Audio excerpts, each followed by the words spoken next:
15 talents of silver, the wages of a warship's crew for 1 year.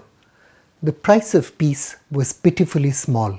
As the Great Peloponnesian Wars raged across the Aegean Sea from 431 BCE to 404 BCE, thousands of Athens soldiers had landed on the rich trading island of Milos, demanding tribute. The independence of Milos, the Athenians argued, was emboldening would-be rebels.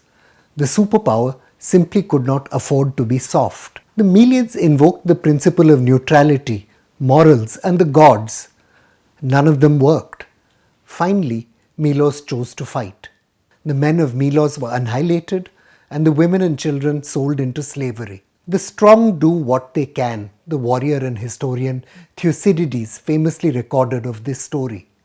The weak suffer what they must. Even as Russia's invasion of Ukraine continues to unfold, leaders across Asia have been considering their own Melian dilemma. The People's Liberation Army Air Force has been sending combat patrols into airspace claimed by the island nation of Taiwan on an almost everyday basis, testing the country's air defenses. In a single day in January, the PLA sent in a record 29 jets. In the event President Vladimir Putin succeeds in Ukraine, it could convince Beijing to unleash its full military power on Taiwan and on other defiant states in its near neighborhood, including India. Fighting back, though, could invite terrible consequences. Xi Jinping, China's leader, hasn't left a lot to the imagination on his Taiwan ambitions. Last year he proclaimed, I quote, "The complete reunification of our country will be and can be realized." Xi warned that, quote, "Those who forget their heritage, betray their motherland, and seek to split the country will come to no good end." In another 2019 speech, Xi made clear he will, I quote again, "make no promise to renounce the use of force and reserve the option to use all necessary means." Xu Kuo-cheng, Taiwan's defense minister, has said China will have the military capabilities it needs to realize its Taiwan aims by 2025, and most military experts agree. For now, the PLA's jets have stayed out of Taiwan's sovereign airspace, which extends 12 nautical miles from its coast. They avoided the so-called median line in the Taiwan Straits, the halfway point between the two countries, only intruding into the Air Defense Identification Zone. That's the region where countries assert the right to demand that foreign aircraft identify themselves. The PLA's jets, though, aren't going to war, they're sending a message to the United States. As the United States sails warships through the Taiwan Straits and stages naval exercises in the region, China is signaling that it can ratchet up the conflict. Like Russia, China sees the Western naval presence as an intrusion into its legitimate sphere of influence. Fighting a war, of course, would not be easy. Taiwan's air force and precision munitions would extract a terrible toll on the PLA. The logistics involved in an amphibious assault across the Taiwan Straits, moreover, would make it impossible to conceal. Then, war would likely mean catastrophic economic costs, inviting sanctions and destroying trade. The real question is, how far would America go in response? In a recent conversation with Xi, America's President Joe Biden reiterated his country's commitment to a long-standing diplomatic formulation which suggests the United States will sell arms to Taiwan but not recognize its sovereignty nor defend it directly from attack. Last year, Biden had publicly said he was committed to defending Taiwan against attack, only for the White House to roll this back by announcing there was, quote, "no change in our policy." Biden's response in a crisis, though, could shape the future of Asia. In 1949, the defeated Kuomintang fled mainland China for Taiwan. The PLA had no capabilities back then to stage naval operations, which gave the island de facto independence. Early on, the United States showed no interest in involving itself in this problem. Dean Acheson, the United States Secretary of State, promised to protect a defensive line running from Korea to the Philippines. That line excluded Taiwan.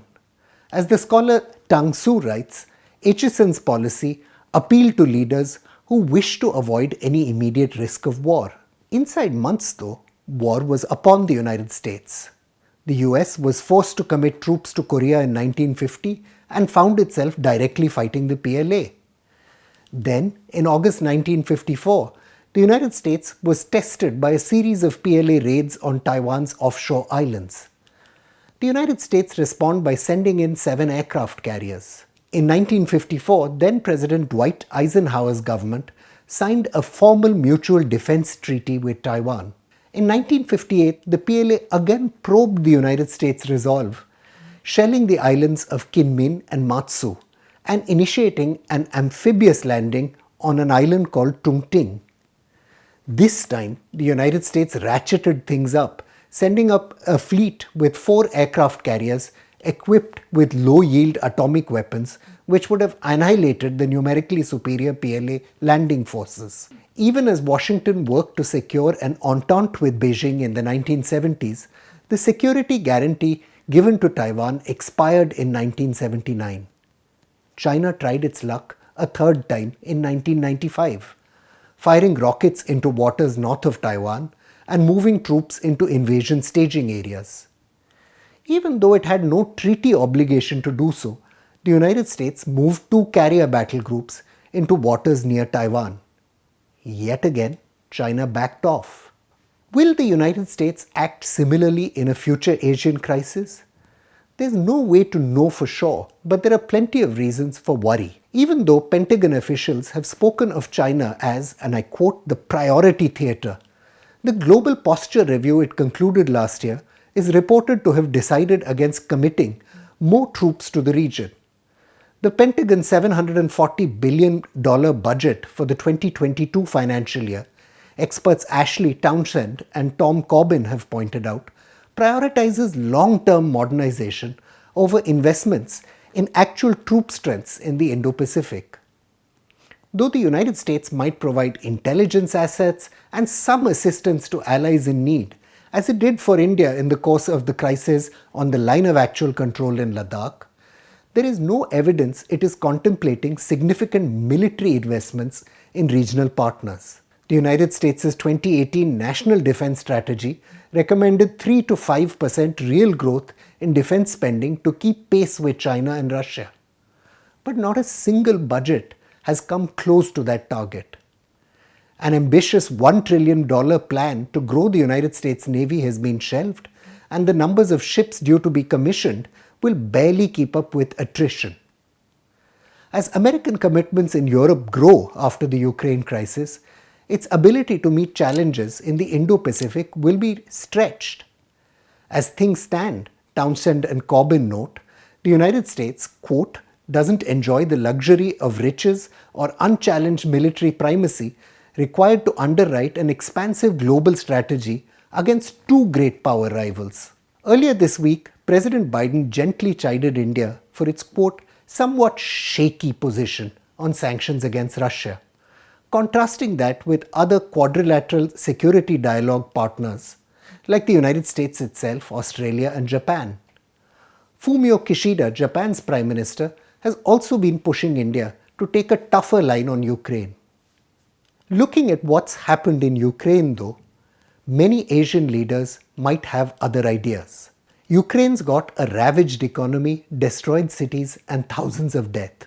That's not a fate any leader wishes on their nations. Like New Delhi, many Asian capitals are likely to be wondering if it's wise to enmesh themselves in great power conflicts, irking China on the one hand, with no guarantee American power will be present at their side when push comes to shove. I'm Praveen Swami and I'm National Security Editor of ThePrint.